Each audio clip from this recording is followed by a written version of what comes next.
അത്യാധുനിക യുദ്ധവിമാനങ്ങളിലടക്കം SKJ നായർ വിമാനമേറി പറന്ന സമയം ഇന്ന് ഈ രംഗത്തുള്ള മറ്റാരെക്കാളും അധികമാണ്. ഈ വൈദഗ്ധ്യം പുതുതലമുറയുടെ പരിശീലനത്തിനായി ഉപയോഗിക്കുന്നതിൽ കേരളം ഇന്നേവരെ താൽപര്യം കാട്ടിയിട്ടില്ല. തമിഴ്നാട്ടിലോ കുട്ടികൾ പറക്കാൻ പഠിച്ചു കഴിഞ്ഞു. It is the purest form of flying, okay? You pull this wing down like this, hold it, pull it. If you pull it like this, it will come down. You push it, it will go up. Now you pull this wing down, okay, it will turn right. Now you pull this, it will turn left, okay? എല്ലാ കേന്ദ്രീയ വിദ്യാലയ സ്കൂൾസും കുട്ടികളെ adventure എക്സ്പോഷറിന് അയക്കും. Aero sports ഇവിടെ ഞങ്ങൾ മാത്രമേ കൊടുക്കുന്നുള്ളൂ. അപ്പോൾ ഈ കൽപ്പകം, ഹൈദരാബാദ്, ബാംഗ്ലൂർ അവർക്ക് basically pure form of flying എന്താണെന്ന് പറഞ്ഞ് മനസ്സിലാക്കി കൊടുക്കുകയാണ്. സിമ്പിളായിട്ടുള്ള കൺട്രോൾസാണ്. അത് മാത്രമല്ല അവർക്ക് അപ്പോൾ ഒരു ഏവിയേഷനുമായിട്ട് ഒരു ഇൻട്രസ്റ്റ് കിൻഡിൽ ചെയ്യാനുള്ള ഒരു ഓപ്പർച്യൂണിറ്റി കൂടെയാണ്. പിന്നെ അവരുടെ ഇപ്പോൾ മൈൽഡായിട്ടുള്ള അഡ്വഞ്ചർ ആക്ടിവിറ്റീസ്, അതായത് rock climbing, rappelling, river crossing, commando net, to keep them ഒരു ടീം ആക്ടിവിറ്റീസിന് വേണ്ടി ഇത് വിടുന്നത്. ഇതിൽ പ്രധാന അഡ്വാൻറ്റേജ് ഈ അഡ്വഞ്ചർ സ്പോർട്സിന് വരുന്നത് കോമ്പറ്റീഷൻ ഇല്ലാത്ത സ്പോർട്സാണല്ലോ. So they enjoy together. ഇതുകൊണ്ട് മ്യൂച്വൽ ട്രസ്റ്റ് ഉണ്ടാക്കിയെടുക്കാനുള്ള ഏറ്റവും വലിയ ഉപാധിയാണ് ഇങ്ങനെയുള്ള ഈ അഡ്വഞ്ചർ സ്പോർട്സ്. പിന്നെ സ്വന്തമായിട്ടുള്ള കോൺഫിഡൻസ് ബിൽഡപ്പ് ചെയ്യാനും നമുക്ക് ഒരു ആളിന് അയാൾക്ക് ഏതുവരെ പോകാമെന്നുള്ള ലിമിറ്റ്സ് അറിഞ്ഞുകൂടാ. അതിനുള്ളൊരു ഓപ്പർച്യൂണിറ്റി കൂടെയാണ്. ഒരു സ്കൂളിൽ ഒരിക്കൽ വന്നു കഴിഞ്ഞാൽ they always come to me because we look after them, develop interest, they come back again. കേരളത്തിലത് പറഞ്ഞിട്ട് ആവശ്യമില്ല. That I am not talking about. Keralam പ്രോത്സാഹിപ്പിക്കാറുണ്ടോ സാറിനെ? ഇതുവരെ ഇല്ല. They will never do it also. And I don't care. That is why I am here. അവർ എന്നെ encourage ചെയ്തിരുന്നെങ്കിൽ I should have done everything there.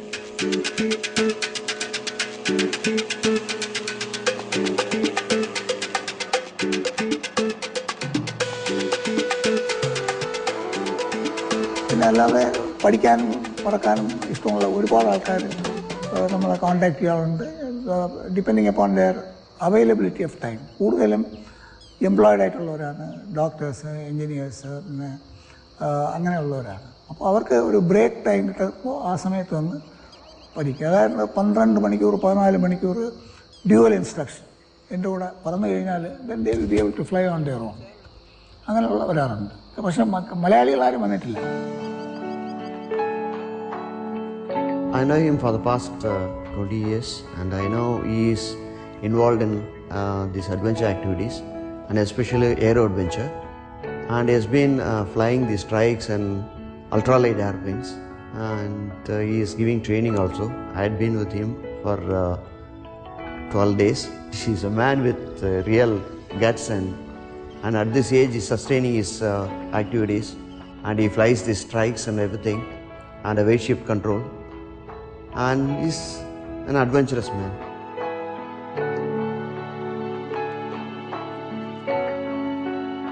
ഈ അഡ്വഞ്ചർ സ്പോർട്സ് ചെയ്യുമ്പോൾ then you switch off everything else. You are very close to God.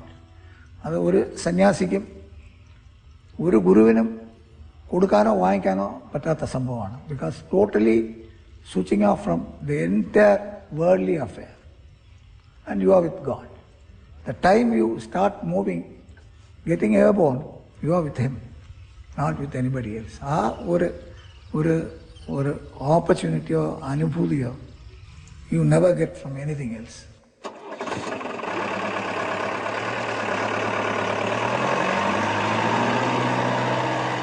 Jeep ഓടിക്കുമ്പോൾ പലരും ചോദിക്കും എന്താണ് ഇത്ര വേഗത കുറച്ച് പോകുന്നത്. ബിക്കോസ് അതിൻ്റെ പ്രധാന റീസൺ ഞാൻ വേഗത ഇഷ്ടംപോലെ കണ്ടിട്ടുണ്ട്. MiG 21 for example take off ചെയ്യുന്ന തന്നെ ഏതാണ്ട് 300, 280 എൻ്റെ നോസ് വീൽ തന്നെ മുകളിൽ വരുന്നത്. അപ്പോൾ 320 kilometres she will get airborne. അപ്പോൾ ആ സ്പീഡും അത് തറയിൽ ആ സ്പീഡ് കണ്ടിട്ടുണ്ട്. പിന്നെ അതിൽ പ്രത്യേക ഒരു ത്രില്ല് സ്പീഡിൽ ഞാൻ കാണുന്നില്ല. പൈലറ്റിനെ സംബന്ധിച്ചിടത്തോളം ആൾട്ടിറ്റ്യൂഡിൽ പറക്കുമ്പോൾ mach 1, mach 2, mach 3 it makes no difference. അത് ഇൻസ്ട്രുമെൻ്റ് ഈസ് ഇൻഡിക്കേറ്റിംഗ് ആ സ്പീഡിൽ ഫുൾ പവർ ആഫ്റ്റർ ബേണർ ഉപയോഗിച്ച് പറക്കുക. അതേസമയം ഫ്ലൈയിങ്ങിൻ്റെ ആക്ച്വൽ ത്രില്ല് വരികയാണെങ്കിൽ closer to ground, fly low, enjoy yourself by manipulating controls.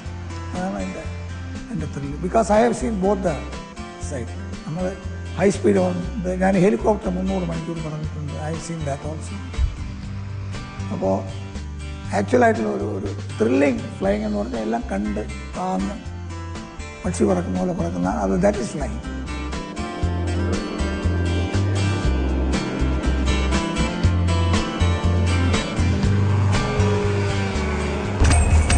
മുത്താറിൽ national adventure ഫൗണ്ടേഷന്റെ ഈ ക്യാമ്പ് സൈറ്റിലാവും വർഷത്തിന്റെ ഒട്ടുമുക്കാൽ ഭാഗവും ഈ വിമുക്ത ഭടൻ ചിലവഴിക്കുക. വിശ്രമ ജീവിതം എന്നൊന്ന് ഈ സാഹസികന്റെ നിഘണ്ടുവിലില്ല. ആകാവുന്നിടത്തോളം പറക്കുക, പറന്നുകൊണ്ടേയിരിക്കുക.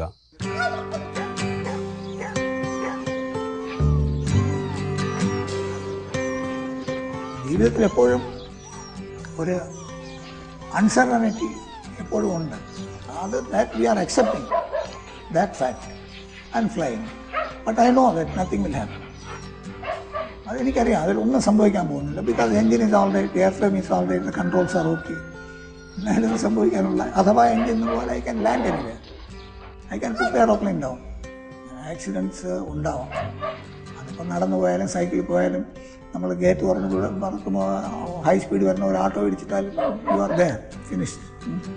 അപ്പോൾ അത് ഇപ്പോഴും ആക്സിഡൻ്റ് ഉണ്ടാവും, മരിച്ചു പോകും എന്നുള്ള ആ ചിന്തയിൽ പോയി കഴിഞ്ഞാൽ വേറെ നോ എൻഡ്.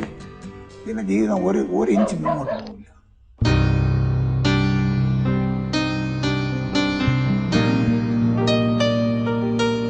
പിന്നെ എനിക്കൊരു സ്ട്രോങ് സപ്പോർട്ട് എന്ന് പറഞ്ഞാൽ എൻ്റെ 2 പെൺമക്കളും ഡോക്ടർ രോഹിണിയും അനുപമയും എൻ്റെ ഭാര്യയും. They are with me to support me. എന്നെ കംപ്ലീറ്റ് ആയിട്ട് സപ്പോർട്ട് ചെയ്യുന്ന എൻ്റെ എല്ലാ കാര്യത്തിലും. ഇതുവരെ ഒരു തടസ്സമോ അല്ലെങ്കിൽ ഒരു സ്റ്റംബ്ലിംഗ് ബ്ലോക്ക് ആയിട്ടില്ല.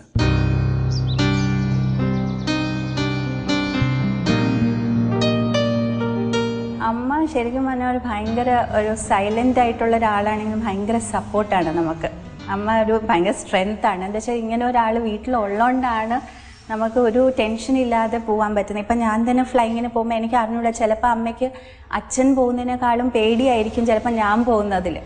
പക്ഷെ അമ്മ ഒരിക്കലും അത് പുറത്ത് കാണിക്കില്ല. അച്ഛൻ റിട്ടയർമെൻറ്റ് എടുക്കാതെ ഇരിക്കുന്നതാണ് ഞങ്ങൾക്കും ഇഷ്ടം. എന്നുവെച്ചാൽ ഈ റിട്ടയർമെൻറ്റ് ലൈഫ് ഒത്തിരി പേര് നമ്മൾ കണ്ടിട്ടുണ്ട്. വീട്ടിൽ ഇരുന്ന് കഴിയുമ്പോഴാണ് നമുക്ക് പലതരം അസുഖങ്ങളുള്ള പോലെയും ഒന്നും ചെയ്യാനില്ലാത്തപ്പോൾ.